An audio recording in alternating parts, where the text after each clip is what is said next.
আজকে করছি সুজির একটি টিফিন বানাচ্ছি। তেলে দিয়ে দিয়েছি কারি পাতা আর শুকনো লঙ্কা আর কালো সরষা। এবারে দিয়ে দিচ্ছি আধ ঘন্টা আগে থেকে সুজি ভিজিয়ে রেখেছিলাম।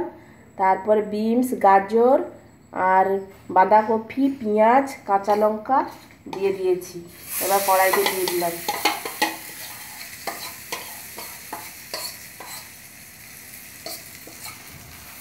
এবার ভালো করে পুরোটা মিলে মিলে দেব।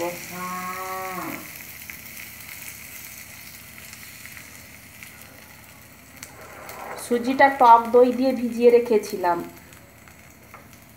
টক দই আর খাবার সোডা দিয়ে। এইবার ঢাকা দিয়ে দেব, সিমে করে করে হবে।